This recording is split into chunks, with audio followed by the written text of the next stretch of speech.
अब देखिएगा हमारा एक्सरसाइज 12C के थोड़े से क्वेश्चन हो चुके हैं। पूरी एक्सरसाइज तो नहीं करनी है, थोड़े से क्वेश्चन और कर लेते हैं। क्वेश्चन हमारे 5 तक हो चुके हैं। 6 हम नहीं करेंगे, 7 नहीं करेंगे, 8 नहीं करेंगे।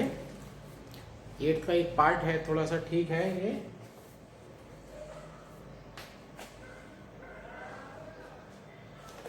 एट का 4th part, I is equal to integration a to infinite cos x upon under root x plus 1 upon x square dx। इसका कन्वर्जेंस और डाइवर्जेंस जो है हमें चेक करना है, और इसमें हम improper integral of first kind है। ये लिमिट में इनफाइनाइट आ चुका है। I is improper integral of first kind, improper integral of first kind हो चुका है।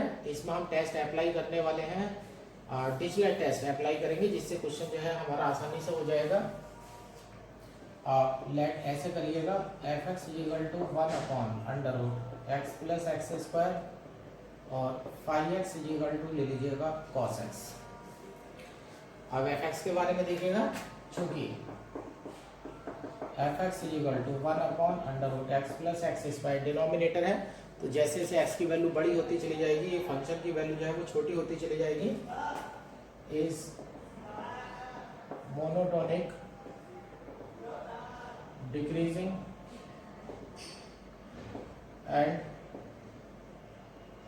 Bounded for s greater than a. S greater than a के लिए हमारा फंक्शन मोनोटोनिकली डिक्रीजिंग है, और बाउंडेड है एस ग्रेटर देन ए के लिए। अब 5x का इंटीग्रेशन तैयार करने चलते हैं,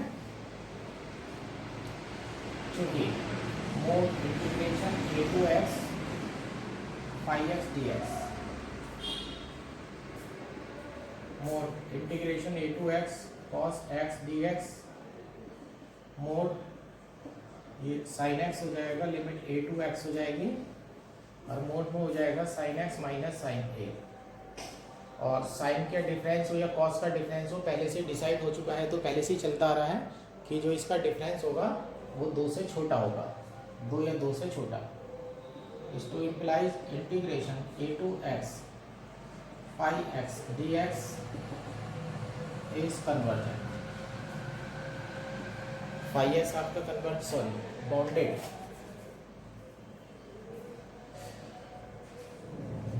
इंटीग्रेशन आपका बाउंडेड हो चुका है by डिरिचलेट्स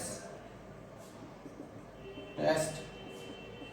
integration a to infinite fx into 5x dx, integration a to infinite cos x upon under root x plus x square dx is convergent. इस तरह से डिरिचलेट टेस्ट से आपका डिरिचलेट टेस्ट से क्वेश्चन आपका प्रूव हो जाता है कि ये कन्वर्जेंट है। थोड़ी सी क्वेश्चन 9th कुछ पार्ट जो है वो 9th क्वेश्चन से करने हैं। 9th का first part, i equal to integration 0 से पाई है under root x upon sine x dx। Function देखिएगा दोनों पर अनबाउंड आएगा इस बार, 0 to pi f x dx, where fx is equal to under root x upon sin x is unbound at x is equal to 0, पाई। आपका जो function है वो x is equal to 0 पर भी अनबाउंड है और x is equal to पाई पर भी अनबाउंड है। तो I is improper integral of second kind। Second kind का इम्प्रॉपर इंटीग्रल हो चुका है। अब मैं इसे न्यू टेस्ट से करने जा रहा हूँ, लेकिन एक अपर लिमिट पर है और एक लोअर लिमिट पर है, तो मुझे ज़रूरत पड़ेगी इंटीग्रेशन को 2 भागों में तोड़ने की। आई इक्वल टू ये तोड़ दूँगा integration 0 to 1 f x d x plus integration 1 to pi f x d x. I equal to I1 plus I2 equation 1, where I1 is equal to 0 to 1 fx dx 0 to 1 under root x upon sine x dx। यहाँ पर जो मेरा function है वो unbound है 0 पर, चूँकि fx is unbound at x is equal to 0, लेकिन हमें पता है साइन 0/0 की वैल्यू 1 होती है। तो आप ले लीजिएगा take u equal to half, तो limit x tends to 0 x minus 0 to the power mu fx, ये हो जाएगा limit x tends to 0 x upon sine x और वैल्यू 1 हो जाएगी। अब म्यू की वैल्यू आपकी 1/2 आई है, म्यू की वैल्यू आपकी 1/2 आई है, और जो कि हमारा 0 और 1 के बीच में है। तो by mu test I1 is convergent, तो म्यू टेस्ट के अकॉर्डिंग जो है हमारा I1 कन्वर्जेंट हो जाता है। अब I2 से मिलते हैं, देखिएगा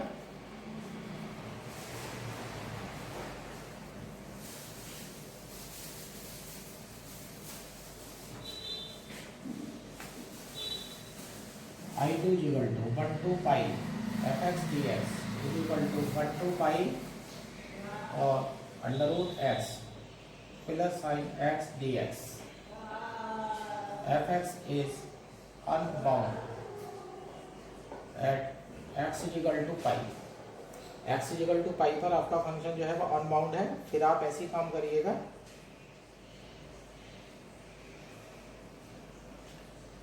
आप इस बार हम लेट लेते हैं म्यू इक्वल टू 1, म्यू की वैल्यू हम 1 देने वाले हैं, अपर लिमिट है हमारे पास। तो हमारा हो जाएगा limit x tends to pi हो जाएगा, और अपर लिमिट में से x घटेगा, pi minus x to the power mu fx is equal to, अब यहाँ पर जो है ये हो जाता है limit x tends to pi minus x, mu की वैल्यू 1 चल रही है, under root x upon sine x. आप इसे ऐसे पढ़ लीजिएगा, limit x tends to pi under root x, ये अलग कर लीजिएगा, और limit x tends to pi minus x upon sine, इसे भी पढ़िएगा पाई माइनस एक्स, क्योंकि सेकंड क्वाड्रेंट में तो साइन हमारा पॉजिटिव होता है। तो ये वैल्यू हमारी अंडर रूट पाई हो जाएगी, और ये हो जाएगा limit x tends to pi minus x upon sine pi minus x. Let कर लीजिएगा x minus pi equal to y, then x tends to pi is to implies y tends to 0। अब आपका क्वेश्चन बनता है under root pi limit y tends to 0 y upon sine y under root pi into 1 equal to under root pi. अब under root पाई आपका आ चुका है, और limit जो है आपकी एग्जिट्स हो चुकी है। और देखिएगा आपने म्यू इक्वल टू जो लिया था, म्यू इक्वल टू आपने 1 लिया था, अब ये आपका म्यू टेस्ट यहाँ पर अप्लाई हो चुका है, और लिमिट एग्जिट्स कर रही है, 0 नहीं है। तो यहाँ से कन्वर्जेंट डाइवर्जेंट दोनों का ही हम एक्सप्लेनेशन कर सकते हैं। अब हमारा सेकंड काइंड है, तो सेकंड काइंड में जो म्यू है वो म्यू की जो वैल्यू है वो 1 पर हो रही है, जबकि 1 आने पर जो है 1 के इक्वल आने पर जो है आंसर डाइवर्जेंट हो जाता है। और हमारा जो ये है अंडर रूट पाई है, और म्यू की वैल्यू देख लीजिएगा 1 है। By mu test I2 is divergent. Equation number 1 में कन्वर्जेंट और डाइवर्जेंट का सम है, तो दोनों का जब आप एडिशन करेंगे तो वो आंसर डाइवर्जेंट आएगा। Since sum of convergent and divergent integral is always divergent, so by equation 1 given integral is divergent. इस प्रकार से सिद्ध हो जाता है कि दिया गया इंटीग्रल जो है वो डाइवर्जेंट है। अब ये है second part, I is equal to integration 1 से 2 under root x upon log x d x. Upon में log x आ चुका है और log 1 की वैल्यू 0 होती है तो फंक्शन जो है 1 पर अनबाउंड हो जाएगा। 1 से 2 under root x upon log x d x, sorry ऐसे कर देते हैं f x d x, where f x equal to under root x upon log x is unbound at x equal to 1। So I is improper integral of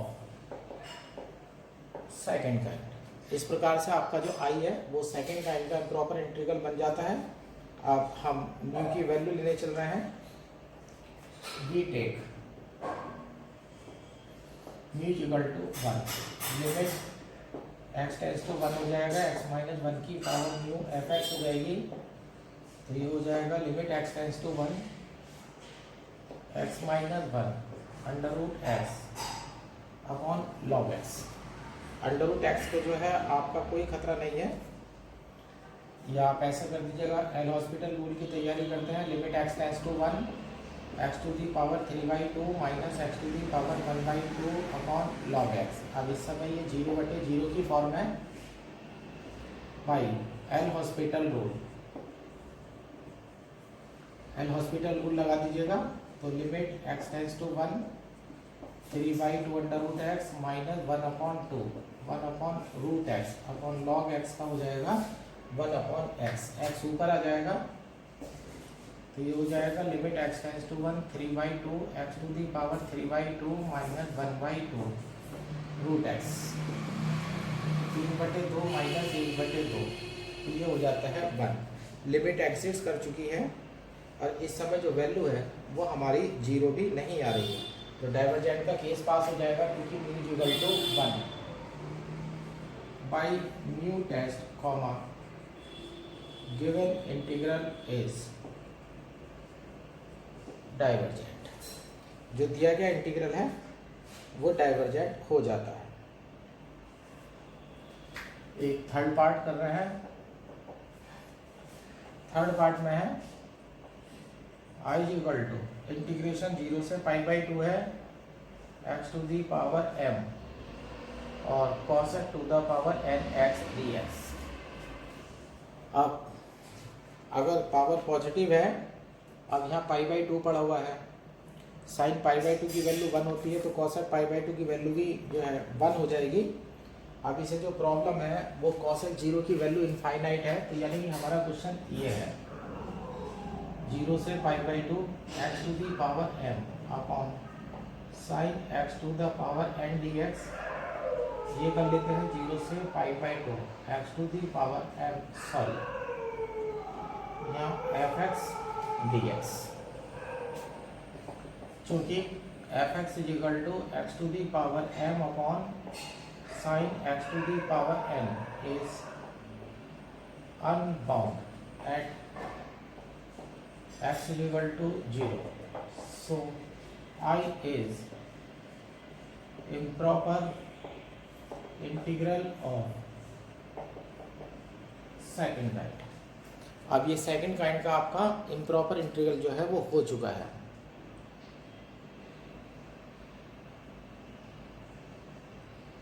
second kind का improper integral हो चुका है और हमें पता है और कि जो लिमिट होती है वो तभी एग्जिस्ट करेगी जब x की ऊपर वाली पावर और साइन x की नीचे वाली पावर आपस में बराबर हो जाए। अब यहाँ से हम केस लेने जा रहे हैं। अब ये एक काम करते हैं, अगर m और n आपस में बराबर हो जाते हैं, जो पावर m की है वही पावर अगर n की आ जाएगी बल्कि ऐसे करते हैं, इसमें 3 केस हम बनाते हैं। इसे मैं थोड़ा चेंज कर देता हूँ। इसे मैं क्वेश्चन लिमिट को 3 भागों में बांटने वाला हूँ और x टू the power m sine x minus x cube upon factor 3 plus x to the power 5 upon factor 5 dot dot whole power n। तो f x is equal to x to the power n ऊपर ले जाइएगा, x to the power m minus n, यहाँ हो जाएगा 1 minus x square upon factorial 3 plus x to the power 4 upon factorial 5 and so on to the power 5। अब बात करने वाले हैं हम limit x tends to 0 f x की। देखिएगा जब आप 0 रखेंगे तो डिनोमिनेटर जो है यहाँ n है, डिनोमिनेटर जो है तो डिनोमिनेटर में जितने भी ये पद हैं ये तो सब 0 में चले जाएंगे, तो डिनोमिनेटर आपको 1 देगा। अब कंडीशन बचती है x के पास। अब एक कंडीशन है, एक वैल्यू आ जाएगी इसकी 0, एक m ग्रेटर देन n। अगर m ग्रेटर देन n होता है तो 0 ऊपर x की पावर पॉजिटिव बचेगी तो आपको आंसर 0 देगा। ये पहला केस हो गया, तो यहाँ पे प्रॉपर इंटीग्रल बन जाएगा, अनबाउंड नहीं बनेगा। अब दूसरे वाले केस में अगर m इजिकल टू n के हो जाता है तो x की पावर 0 की वैल्यू 1 आ जाएगी, ऊपर भी 1 और नीचे भी 1। दूसरी वैल्यू 1 आ जाएगी if m equal to n। अगर पावर नेगेटिव है तो x नीचे आ जाएगा और 1/0 की वैल्यू देगा infinite. Infinite if m less than n। तो दो केस में जो है लिमिट एग्जिस्ट कर रही है और एक केस में जो है लिमिट एग्जिस्ट नहीं कर रही है। ये दोनों केस आपके प्रॉपर में चले जाएंगे। Then for m greater than equal n comma given integral is proper, therefore it is convergent। जो दोनों इंटीग्रेशन है, दोनों कंडीशन के लिए लिमिट की वैल्यू एग्जिस्ट कर रही है, फंक्शन अनबाउंड नहीं है, तो आपका फंक्शन जो है, आपका जो इंटीग्रेशन है वो प्रॉपर हो जाएगा और प्रॉपर इंटीग्रेशन आपका कन्वर्जेंट होता है। ये तो कन्वर्जेंट हो गया। और for m less than n comma F x is unbound at x is equal to 0, so I is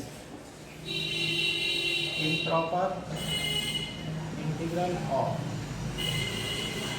second kind। और जब m की वैल्यू n से छोटी होगी तो ये improper integral of second kind हो जाएगा। अब इसके लिए मैं न्यू टेस्ट जो है वो अप्लाई करने वाला हूँ, जबकि शर्त चल रही है मेरी m लेस देन n की।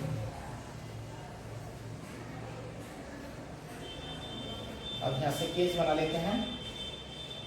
Limit x tends to 0 x minus 0 की power 0 f x is equal to limit x tends to 0 x की पावर म्यू है और m पहले से ही है, x की power mu plus m upon sine x की पावर n। अब हमें पता है कि ऊपर वाली लिमिट और नीचे वाली लिमिट अगर सेम हो जाती हैं तो वैल्यू 1 आ जाती है। इजिकल टू आ जाएगा 1 और mu plus m equal to 1 और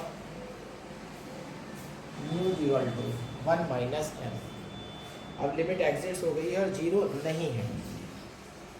लिमिट एग्जिस्ट हो गई है और 0 इस समय नहीं आ रहा है, तो हमारे कन्वर्जेंट का और डाइवर्जेंट का दोनों का केस जो है वो पास हो जाएगा।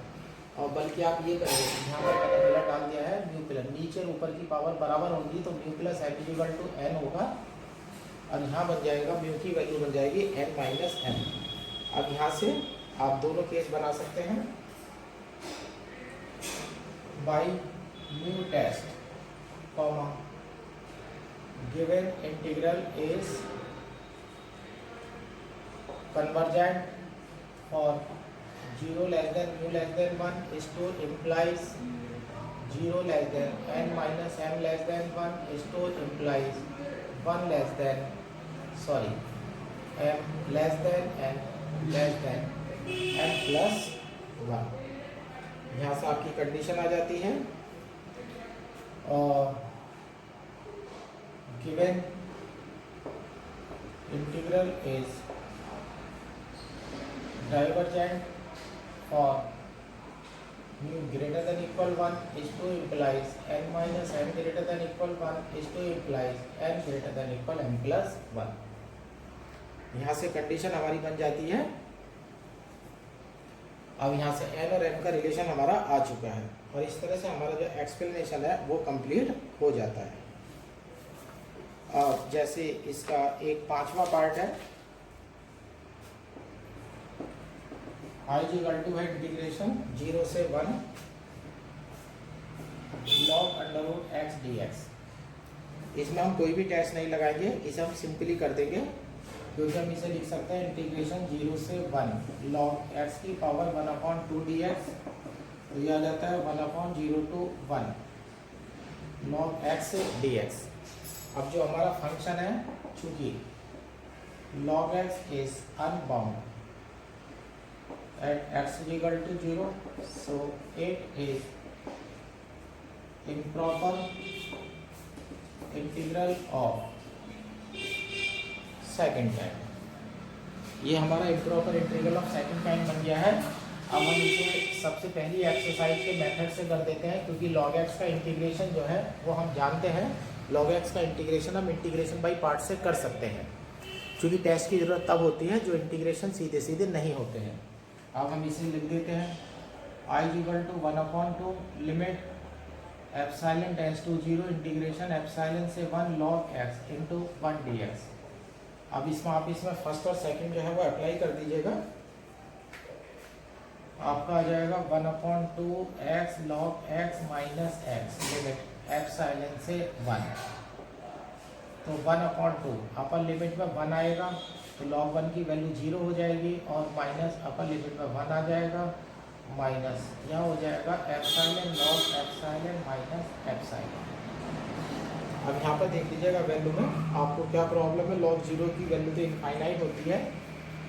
अब यहाँ पर अब हम इसे ऐसे लिखेंगे और यहाँ साथ में लिमिट चल रही है,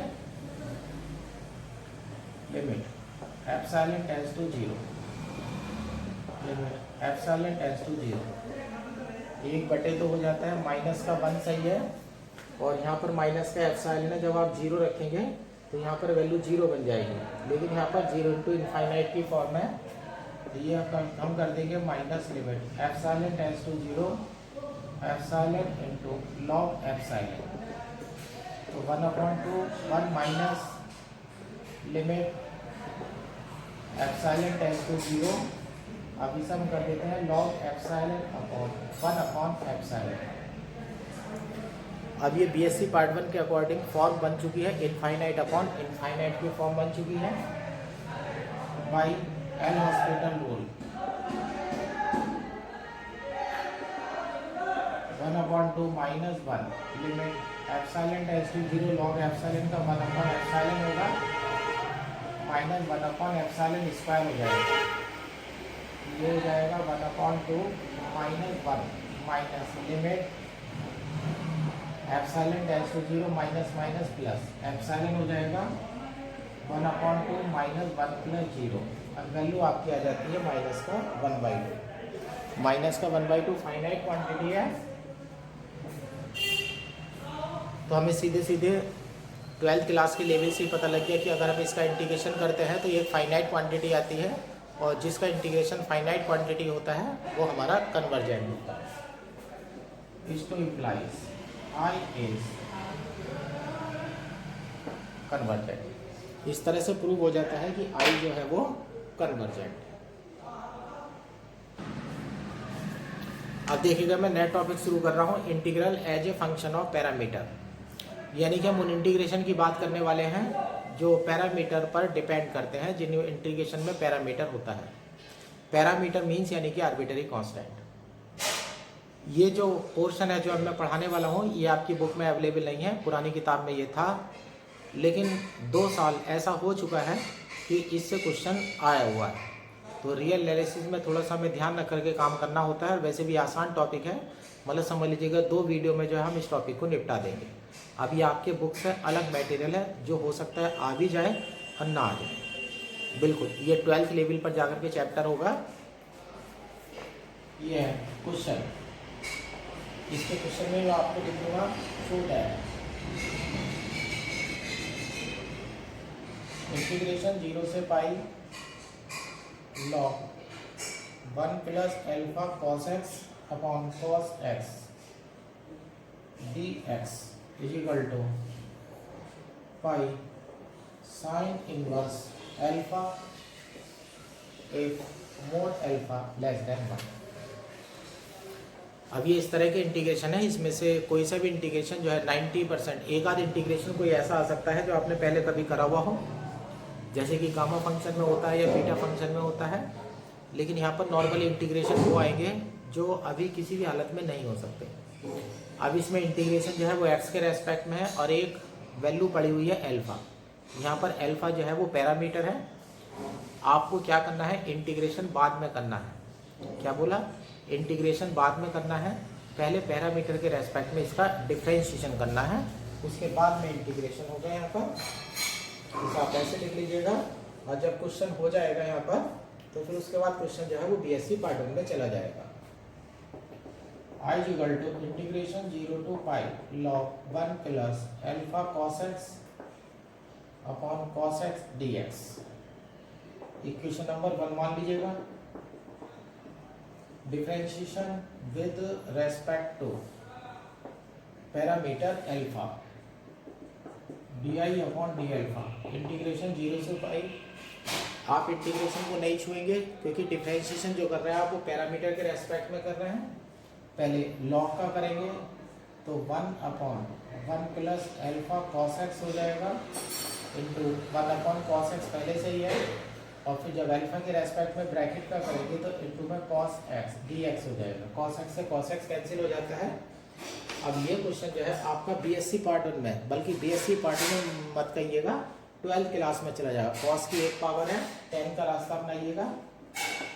0 to pi D x upon 1 plus alpha cos x को आप तोड़ने वाले हैं 1 minus ten square x by 2 upon 1 plus ten square x by 2। LCM जब ऊपर लेंगे आप 0 to पाई तो ऊपर हो जाएगा sec square x by 2 d x. अब यहाँ पर देखिएगा 1 की मल्टीप्लाई हो जाएगी तो एक तो 1 प्लस अल्फा हो जाएगा, 1 प्लस अल्फा प्लस ए हो जाएगा 1 माइनस अल्फा, और यहाँ आपका आ जाएगा टेन स्क्वायर एक्स बाई 2। ये 1 माइनस अल्फा बन चुका है आपका।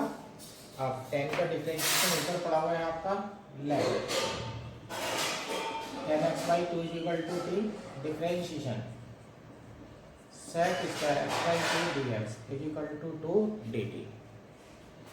अब आपकी वैल्यू बन जाती है d I upon d alpha integration, ऊपर 2 डी टी हो जाता है, नीचे हो जाता है 1 plus alpha plus 1 minus alpha T square, और टेन 0 पर वैल्यू 0 आ जाएगी और टेन पाई बाई 2 पर वैल्यू आ जाएगी इनफाइनाइट। ये वैल्यू आपकी इनफाइनाइट बन चुकी है 1 प्लस अल्फा। और ध्यान रखिएगा मोड अल्फा की जो वैल्यू है वो 1 से छोटी है, तो यानी कि ये पॉजिटिव क्वांटिटी है। आप इसे ऐसे कर लीजिएगा 2 अपॉन 1 माइनस अल्फा बाहर ले लीजिएगा, इंटीग्रेशन 0 से infinite d t upon 1 plus alpha upon 1 minus alpha और प्लस टी स्क्वायर। अब 12th क्लास के अकॉर्डिंग आप टेन इनवर्स के फार्मूले में ये हो जाता है 2 अपॉन 1 माइनस अल्फा हो जाएगा 1 upon under root 1 plus alpha upon 1 minus alpha और tan inverse t upon under root 1 plus alpha upon 1 minus alpha. Limit 0 to infinite हो जाती है। 1 माइनस अल्फा से अंडर रूट बार कटेगा, अंडर रूट 1 माइनस अल्फा है और अंडर रूट 1 प्लस अल्फा है, तो यह आ जाएगा 2 upon under root 1 minus alpha square. Tan inverse infinite की वैल्यू पाई बाई 2 बनेगी और टेन इनवर्स 0 की वैल्यू 0 बनेगी। तो यहाँ पर देखिएगा d I upon d alpha is equal to आ चुका है pi upon 2 1 upon under root 1 minus alpha square. अब यहाँ पर डी आई बटे डी अल्फा है। अब अल्फा के रेस्पेक्ट में आप इंटीग्रेशन इसका कर दीजिएगा, integrate with respect to alpha. I is equal to आ जाता है pi by 2 sine inverse alpha plus c. Equation number ये 2 है और यहाँ पर इक्वेशन नंबर 1 है। अब मुझे इंटीग्रेशन का पूरा आंसर निकालने के लिए सी की वैल्यू चाहिए होगी। आप सी की वैल्यू निकालने के लिए आप अल्फा की वैल्यू चूज़ करेंगे और अल्फा की वैल्यू इस तरह से चूज़ करेंगे कि आपसे यहाँ पर आंसर आ सके। अब देखिएगा मैं यहाँ पर अल्फा की वैल्यू 0 लेने वाला हूँ। At alpha is equal to 0 by equation 1। Alpha की वैल्यू 0 हो जाएगी तो log 1 हो जाएगा, log 1 की वैल्यू 0, और इंटीग्रेशन डेफिनेट इंटीग्रल है, 0 का इंटीग्रेशन जो है वो 0 में चला जाएगा। I is equal to 0 by equation 2, 0 is equal to pi by 2 sine inverse 0 plus c, c is equal to 0, put in equation 1। Equation 1 में रख देंगे आप यहाँ, और यहाँ मेरे से गलती हो गई है, 2 से 2 कटना था, यहाँ सिर्फ पाई बचेगा। आई इक्वल टू, आपका आंसर तैयार है, pi equal to sine inverse alpha. तो इन क्वेश्चन में आपने पहला क्वेश्चन अभी देखा, इन क्वेश्चन में आपने खास बात देखी, इंटीग्रेशन में जो है एक पैरामीटर पड़ा होता है, और जब आप उसका पार्शियली डिफरेंशिएशन करते हैं तो एक ऐसी वैल्यू आ जाती है जो आपके पास 12th क्लास में है। आप 12th क्लास के मेथड से उसका इंटीग्रेशन कर देते हैं और अपना आंसर प्राप्त कर लेते हैं। अब यह है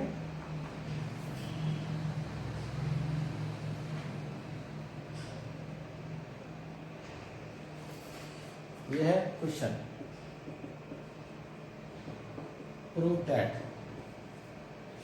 इंटीग्रेशन 0 से pi by 2 log a square cos square theta plus b square sine square theta d theta is equal to pi log a plus b upon 2। यहाँ पर देखिएगा ए और बी इंटीग्रेशन थीटा के रेस्पेक्ट में है, तो ए और बी जो है हमारे यहाँ पर दो पैरामीटर है, यहाँ पर हमारे पास दो पैरामीटर हैं, एक ए की टर्म्स में है और एक बी की टर्म्स में है। आंसर में आ जाते हैं, आई इक्वल टू इंटीग्रेशन 0 से pi by 2 log a square cos square theta plus b square sine square theta d theta. इसे इक्वेशन नंबर 1 डाल देते हैं। अब ये जो है, अब मैं इसका ए के रेस्पेक्ट में डिफरेंशिएशन करने वाला हूँ।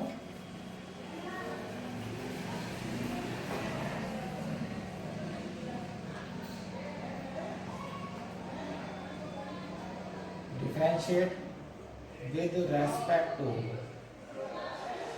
पैरामीटर ए,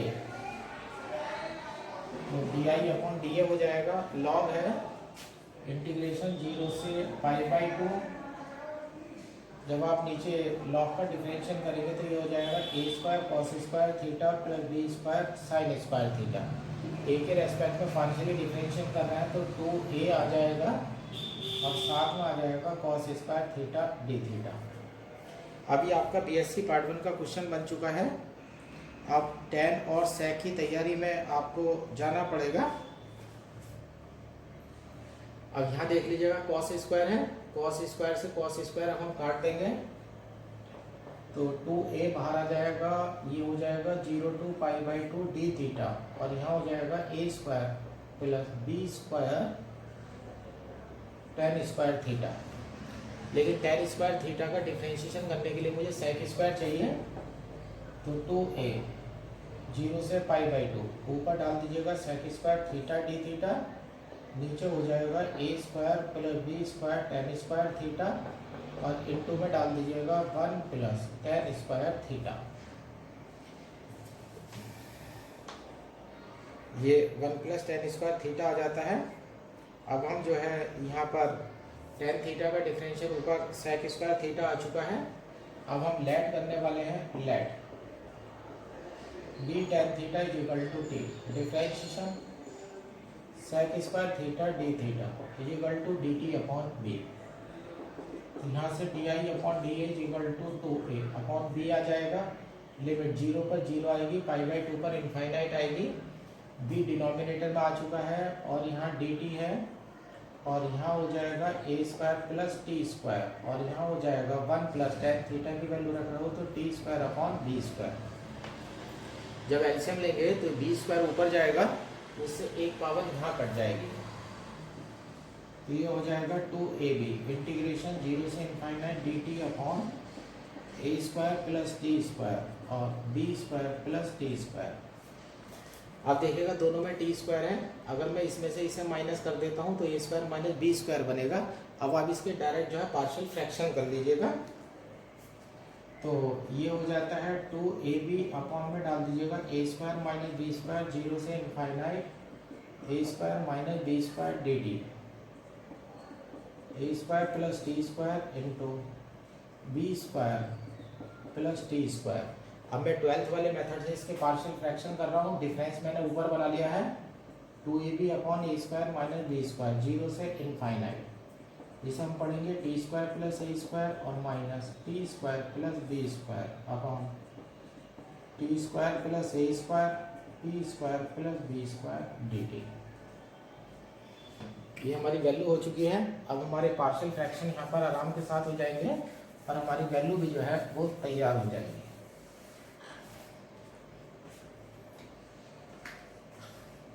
तो यहाँ पर t I upon d a equal to a b upon a square minus b square, integration zero से इनफाइनाइट, ये हो जाता है 1 upon b square plus t square minus 1 upon t square plus a square d T.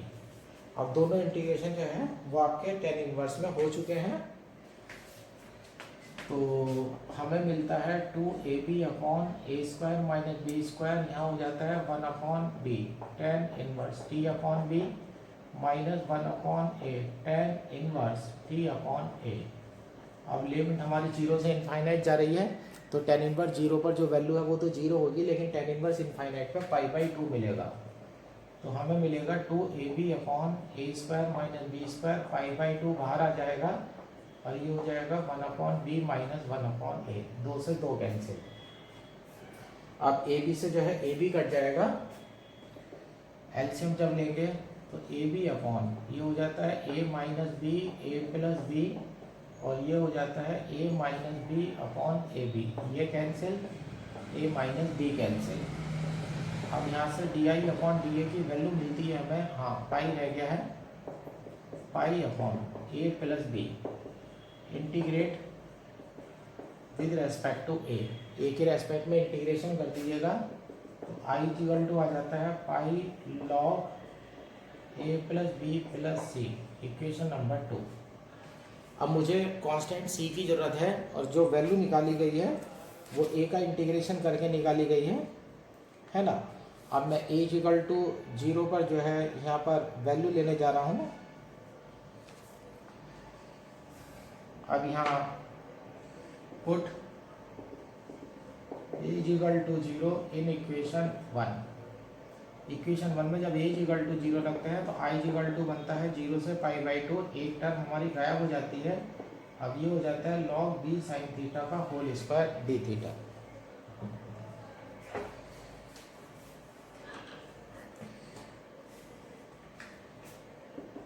I equal to 2 बाहर आ जाता है 0 से π/2, और ये हो जाता है log b plus log sin theta d theta. I equal to 2, first term में log b बाहर आ जाता है 0 से π/2 डी थीटा, प्लस दूसरे टर्म में 0 से π/2 log sin theta d theta. अब यहाँ देखिएगा, यहाँ 12th क्लास का एक काफ़ी फेमस क्वेश्चन बना है 0 से π/2 log sin थीटा का, जिसकी वैल्यू माइनस के π/2 log 2 होती है। यहाँ लिख देता हूँ मैं, क्योंकि 0 से π/2 log sin theta d theta की वैल्यू होती है माइनस π/2 log 2। ये हमने 12th का एक बहुत फेमस क्वेश्चन जो है यहाँ पर डायरेक्ट फार्मूले की तरह से इस्तेमाल कर लिया है। तो i equal to 2 log b आ जाता है, और यहाँ π/2 आ जाता है, और यहाँ आ जाता है माइनस π/2 log 2। π/2 जो है दोनों का कॉमन आ जाएगा, तो यहाँ पर पाई बाहर बचेगा, 2 से 2 कैंसिल हो जाएगा, और log यहाँ बचता है b अपॉन 2। यहाँ पर जो वैल्यू है log b अपॉन 2 आ चुकी है। और यहाँ पर सॉरी, यहाँ पर मेरा साइन गलत हो गया है, ये माइनस की जगह प्लस होता है, तो ये प्लस आ जाएगा। तो यहाँ पर log b है, और π/2 जो है इसमें से कॉमन आ जाएगा मेरा, तो पाई log b है। तो यहाँ से अब इसे, अब c की वैल्यू तो मुझे इक्वेशन नंबर 2 से भी निकालनी पड़ेगी। अब यहाँ से मुझे मिलता है 2, मैं काट देता हूँ, आई इक्वल टू मिलता है pi log b plus pi log 2 at a equal to 0। Put in equation 2, equation number 2 में रख दीजिएगा आई की value pi log b plus pi log 2 equal to pi log b plus c. Pi log b cancel हो जाता है तो सी equal to आ जाता है पाई लॉग 2। सी की वैल्यू जो है पाई लॉग 2 आ जाती है। वो फिर मैंने थोड़ी सी गड़बड़ कर दी है, मैंने पहले आंसर सही लिखा था फिर मैंने गलत कर दिया है। थोड़ा 12 का ध्यान नहीं रहा।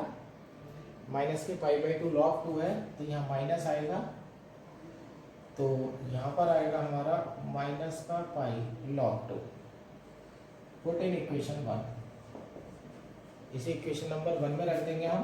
तो I equal to pi log a plus b minus pi log 2। तो आई इक्वल टू हो जाता है pi log a plus b upon 2। और इस तरह से हमारा आंसर प्राप्त हो जाता है। आपने देखा क्वेश्चन जो है नए हैं, लेकिन इनका रास्ता जो जा रहा है वो हमारा 12th क्लास से जा रहा है ना। तो 12th क्लास से कोई भारी चैप्टर नहीं है। 2 वीडियो में भी जो है, मतलब अगर हम 1 घंटे की वीडियो और बना लें तो ये चैप्टर जो है ख़त्म हो जाएगा। कोई बहुत सारे सवाल नहीं करने हैं। तो ये क्वेश्चन जो है वो सेफ्टी फीचर्स की तरह से कराए जा रहे हैं, क्योंकि लॉन्ग क्वेश्चन भी अगर आ गया तो 10 नंबर का क्वेश्चन हो जाएगा। रियल एनालिसिस में हमारी थोड़ी सी प्रॉब्लम है, इसमें थ्योरम्स ज़्यादा आती हैं और थ्योरम्स पर कमांड करना थोड़ा सा मुश्किल हो जाता है, वो याद भी करनी पड़ती हैं।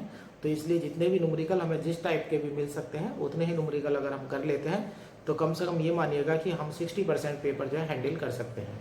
और फिर जो है बाकी हम थ्योरम से जो है पेपर हैंडल कर लेंगे। इसलिए यहाँ पर ये वाला एक्स्ट्रा वाला चैप्टर आपको पढ़ाया जा रहा है।